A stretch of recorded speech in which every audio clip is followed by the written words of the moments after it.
औज़ु बिल्लाहि मिनश्शैतानिर्रजीम बिस्मिल्लाहिर्रहमानिर्रहीम। आज हमारा lecture number 10 chapter number 6 exercise number 6.1 का क्वेश्चन नंबर 7। आज हमारा एक्सरसाइज नंबर 6.1 का लास्ट लेक्चर है। इस क्वेश्चन में वो कहता है कि दो सर्कल हैं और हमने उन दो सर्कलों का ये प्रूव करवाना है कि वो बाहर की तरफ टच करते हैं या नहीं।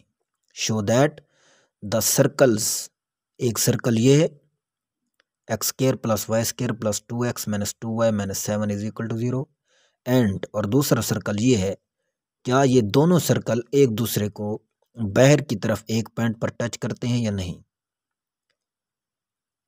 इस सर्कल का सेंटर 1 ले लेते हैं, इस सर्कल का सेंटर 2 ले लेते हैं, इस सर्कल का रेडियस r1 ले लेते हैं, इस सर्कल का रेडियस r2 ले लेते हैं। इनको बाहर की तरफ प्रूव करवाने के लिए क्या वाकई ही ये बाहर की तरफ टच करते हैं या नहीं, इनको प्रूव करवाने के लिए हमें ये फार्मूला अप्लाई करना होगा। इस फार्मूले में सेंटर 1 और सेंटर 2 का डिस्टेंस लेना है हमने। जिस तरह ए बी का डिस्टेंस होता है, डिस्टेंस फार्मूला लगाया और उसका रिजल्ट निकाल लिया। इसी तरह इस फार्मूले की जो लेफ्ट हैंड साइड है, इसमें ये पॉइंट्स हैं C1 C2, यूँ समझे ये पॉइंट है, ये ए पॉइंट है, ये बी पॉइंट है। तो हमने C1 C2 का डिस्टेंस निकालना है। इस डिस्टेंस का जवाब हमारे पास राइट हैंड साइड के बराबर होना चाहिए, रेडियस 1 प्लस रेडियस 2। तो आइए देखते हैं कि हमारे पास सेंटर 1 क्या है, सेंटर 2 क्या है, रेडियस 1 क्या है, रेडियस 2 क्या है। हमने यही फार्मूला लेके आगे चलना है। ये फार्मूला किसका है, जब दो सर्कल एक दूसरे को बाहर की तरफ एक्सटर्नली तौर पर टच करें। तो एक इस सर्कल का नाम ये है, इस सर्कल का नाम ये है, ये गिवन्स है। इस सर्कल को ले लेते हैं x square plus y square plus 2x minus 2y minus 7 is equal to 0। अब इस सर्कल में से हमने सेंटर 1 फाइंड करना है और रेडियस 1 फाइंड करना है। तो सेंटर फाइंड करने के लिए और रेडियस फाइंड करने के लिए हमें जनरल फॉर्म का पता होना चाहिए। जनरल फॉर्म क्या है हमारे पास, x square plus y square plus 2gx plus 2fy plus c is equal to 0। ये बाय चांस कोफिशिएंट सेम है वाई स्क्वायर और एक्स स्क्वायर के। अगर कोफिशिएंट सेम ना होते हम सेम करते, फिर जाके कंपैरिजन करवाते। अब हम इधर ही डायरेक्ट कंपैरिजन करवा लेते हैं। तो 2g का जो रिजल्ट है 2g बराबर है वो 2 के बराबर आएगा। सिमिलरली 2f का किसके बराबर आएगा, -2 के बराबर आएगा। हमारे पास c की वैल्यू क्या आ गई, -7। 2g के मुताबिक g की वैल्यू 1 आ गई, 2f के मुताबिक हमारे पास f की वैल्यू -1 आ गई और c की वैल्यू क्या आ गई, -7। तो g और f को जब लेंगे तो हमारे पास सेंटर आ जाएगा, वो क्या आ जाएगा, -1 व 1। ये हमारे पास सेंटर 1 आ गया। सेम एज इट दूसरे सर्कल में हम सेंटर फाइंड करेंगे, वो हमारे पास सेंटर C2 आ जाएगा।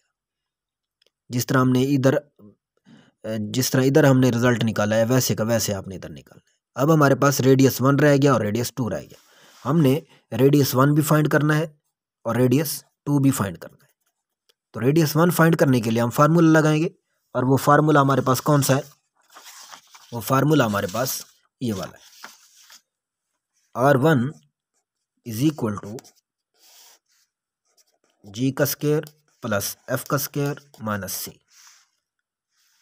तो R1 में ये वाला हमारे पास R1 है, तो इस R1 के फार्मूले में हम g और f की ये वाली वैल्यूज लगाएंगे, ना कि ये वाली वैल्यूज लगाएंगे। तो हमारे पास g और f की वैल्यू -1 1 है। तो जब हम g की वैल्यू लगाएंगे इधर, so we get R1 is equal to 1 का स्क्वायर -1 का स्क्वायर, 1 का स्क्वायर, g की वैल्यू 1 प्लस f की वैल्यू -1 का स्क्वायर माइनस c की वैल्यू क्या है हमारे पास, c की वैल्यू हमारे पास -7 के बराबर है। तो ये -7 आ गया।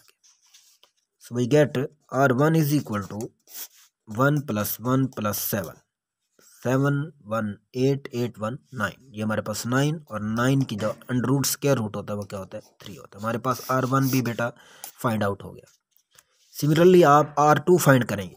जब आप R2 फाइंड करेंगे तो आपके पास R2 की वैल्यू क्या आ जाएगी, g square plus f square minus c R2। तो R2 जब आप फाइंड करेंगे तो R2 में आप ये वाली वैल्यूज लगाएंगे। R1 में आपने ये वाली g और f की वैल्यू लगाई, R2 पे आप ये वाली वैल्यू लगाएंगे। तो आपके पास g की वैल्यू -3, f की वैल्यू आपके पास 2। तो g की वैल्यू -3 का स्क्वायर प्लस f की वैल्यू आपके पास 2 का स्क्वायर माइनस c की वैल्यू आपके पास क्या है बेटा, 9 है। R2 को जब आप फाइंड करेंगे, इसको मज़ीद जब आप बेटा सिंप्लीफाई करेंगे तो आपके पास रिज़ल्ट क्या निकलेगा, 9 + 4 - 9, 9 से कट गया, आपके पास R2 की वैल्यू क्या आ जाएगी, 2 आ जाएगी। आपके पास R1 की वैल्यू भी आ गई, आपके पास R2 की वैल्यू भी आ गई। अब आपने फार्मूला अप्लाई करना है। फार्मूला अप्लाई करने से पहले C1 C2 का डिस्टेंस बराबर होना चाहिए R1 रेडियस 1 प्लस रेडियस 2 के। तो सेंटर 1 सेंटर 2 इस पर डिस्टेंस फार्मूला लगाएं आप। तो सेंटर 1 का जो फार्मूला है और सेंटर 2 का जो हमारे पास कोऑर्डिनेट्स हैं वो क्या है, सेंटर 1 के कोऑर्डिनेट्स हमारे पास -1 व 1 है और सेंटर 2 के हमारे पास कोऑर्डिनेट्स क्या है, 3 व -2 है।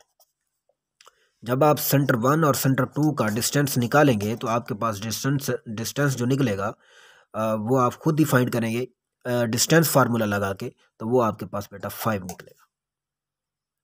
सो वी गेट, जो हमारे पास फार्मूला था सेंटर 1 सेंटर 2 का डिस्टेंस बराबर होना चाहिए रेडियस 1 प्लस रेडियस 2 के, तो इसका रिजल्ट आपके पास 5 निकलेगा। और रेडियस 1 जो है वो क्या है, 3 और रेडियस 2 क्या है आपके पास 2, तो 5 = 5।